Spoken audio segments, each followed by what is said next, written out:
YSR Congress party ముఖ్య నాయకుల సమావేశాన్ని అధ్యక్షులు జగన్మోహన్ రెడ్డి గారి అధ్యక్షన జరగడం జరిగింది.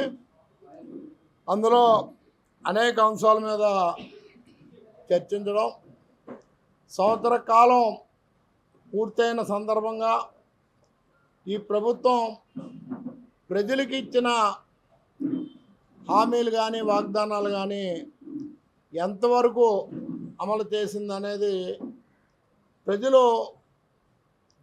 గుర్తు చేసుకోవాల్సిన అవసరం ఉన్నందున ప్రభుత్వం ఇచ్చిన అమలు కాని హామీలు ఎంతవరకు అమలు చేసింది అనేది ఎన్నికల ముందు చంద్రబాబు నాయుడు గారు మేనిఫెస్టో రిలీజ్ చేసి ఇంటింటికి వారి కార్యకర్తలను పంపించి ఇదిగో ప్రభుత్వం వస్తే మీ అకౌంట్లలో డబ్బులు పడిపోతాయని నమ్మే విధంగా ప్రజలను ప్రలోభ పెట్టడం, ప్రజలు ఇంకా ఎక్కువ ఆశించి చంద్రబాబు నాయుడు గారు వస్తే జగన్మోహన్ రెడ్డి గారి కంటే ఎక్కువ సంక్షేమ కార్యక్రమాలు ఇస్తారేమో, పేదవాళ్ళందరూ కూడా సుఖంగా సంతోషంగా బతకచ్చేమో అని ఒక ఆలోచనతో ఆ రోజు కూటమికి ఓట్లు వేయడం జరిగింది.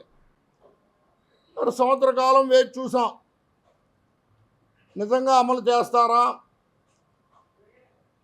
ఒకవేళ 2014లో ఇచ్చిన హామీల ప్రకారమే తిరిగి ప్రజలను మోసం చేస్తారా అని ఎదురు చూసిన పరిస్థితిలో సంవత్సర కాలంలో ఒక్క పెన్షను తప్ప మరేమీ ఇవ్వలేని పరిస్థితి. సంవత్సరం ఆఖరిలో అమ్మక వందనం పేరిట ఇంకొక కార్యక్రమాన్ని ఇచ్చారే తప్ప పూర్తి స్థాయిలో ఆ సంక్షేమ కార్యక్రమాలు అమలు జరగని పరిస్థితి.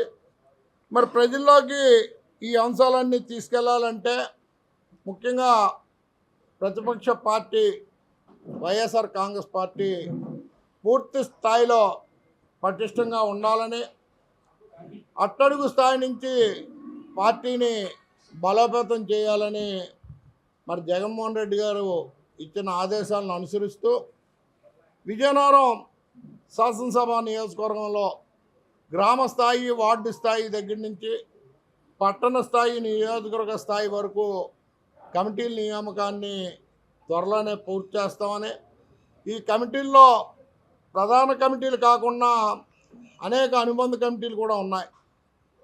సుమారు 29 అనుబంధ కమిటీలు ఉన్నాయి.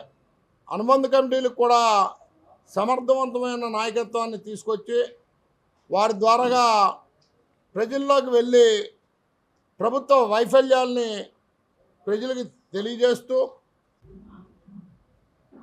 కూటమి ప్రభుత్వం చేస్తున్న కార్యక్రమాలు ఏంటంటే ఒకే ఒక కార్యక్రమం రాష్ట్రంలో ప్రతిపక్ష పార్టీ లేకుండా చేయాలి, అవకాశం ఉన్నంత వరకు దొరికినంత వరకు కేసులు పెట్టే నాయకత్వాన్ని బలహీనపరిచే పరిస్థితి ఈ రాష్ట్రంలో చేస్తున్నారే తప్ప తల్లికి వందనం అనేక కారణాలు చూపించి చాలామంది అనర్హులుగా ప్రకటించడం జరిగింది.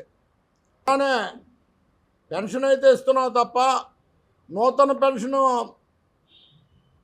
దరఖాస్తు చేసుకునే అవకాశాన్ని ఈ ప్రభుత్వం కలిగించలేదని, గ్యాస్ సిలిండర్లు ఇస్తామని చెప్పి ఒక సిలిండర్ ఇచ్చి సంవత్సర కాలం మీరు ఆ సిలిండర్ తోటే వంట వండుకోండి అని మహిళలకు చెప్పడం, ఇది ఎంతవరకు సమంజసం అనేది మేము కోరుతూ.